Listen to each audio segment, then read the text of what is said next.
తిరుపతి జిల్లా Naidupeta YCP town president కలికి Madhav Reddy TDP పార్టీపై మండిపడ్డారు. వైఎస్ జగన్మోహన్ రెడ్డిపై అనుచిత వ్యాఖ్యలు చేస్తే సహించేదే లేదంటూ మధురెడ్డి ఆగ్రహం వ్యక్తం చేశారు. తమ అధినేతతో పాటు పార్టీ నాయకులు ఫోటోలు మార్ఫింగ్ చేసి సోషల్ మీడియాలో ప్రచారం చేస్తున్నారని విమర్శించారు.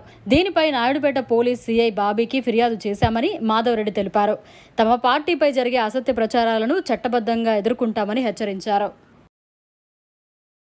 నాయుడుపేట పోలీస్ స్టేషన్లో మా అధినేత అయిన వైఎస్ జగన్మోహన్ రెడ్డి గారి గురించి, అదేవిధంగా విడుదల రజనీ గురించి, అదేవిధంగా ఆర్కే రోజా గారి గురించి ఇవన్నీ కూడా అనుచిత వ్యాఖ్యలతో కూడా మార్ఫింగ్ చేసి ఫోటోలన్నీ కూడా రకరకాలుగా కూడా ఐటీడీపీ వాళ్ళ ద్వారా కూడా ఈరోజు అన్ని విధంగా వస్తుందనేసి మాకు ఒక అనుమానంతో ఈ రోజు మనం అందరం కలిసికట్టుగా కూడా మా వాళ్ళు ఈ రోజు జగన్మోహన్ రెడ్డి గారి ఆదేశాల మేరకు ఎట్టి పరిస్థితుల్లో కూడా ఎక్కడా కూడా రెచ్చిపోకుండా ఎక్కడా కూడా చట్టానికి గౌరవిస్తూ ప్రతి దాంట్లో కూడా మేము అనేక సందర్భాల్లో కూడా ఇటువంటి స్టేషన్కి వచ్చి వాళ్ళ మీద తగు చర్యలు తీసుకొని తప్పకుండా కూడా న్యాయం చేస్తారని ఈ రోజు మా నాయుడుపేట స్టేషన్లో ఈ యొక్క అర్జీ ఇవ్వడం జరిగింది.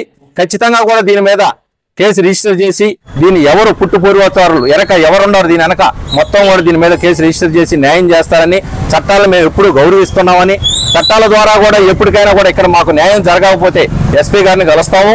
అదేవిధంగా కూడా అక్కడ కూడా మాకు తగు న్యాయం జరగకపోతే కోర్టు ద్వారా కూడా మేము అన్ని విధాలుగా కూడా తగు చర్యలు తీసుకునేటట్టుగా ఖచ్చితంగా మా పార్టీ తరఫున వైఎస్ఆర్సీపీ తరఫున ఖచ్చితంగా జగన్మోహన్ రెడ్డి గారి మీద ఎలాంటి చిన్న అనుచిత వ్యాఖ్యలు చేసినా కూడా ఖచ్చితంగా మేము అందరం కూడా స్పందిస్తామని నాయుడుపేట పట్టణ అందరూ పరిధిలో ఉండేటి అందరం కూడా ఖచ్చితంగా కూడా మేము దీనికి ఇంకొకసారి కూడా మళ్ళీ కూడా మేము ఎస్పీ గారిని కలిసేదానికి కూడా అవకాశం ఉంది, కలుస్తామని కూడా తెలియజేస్తాం.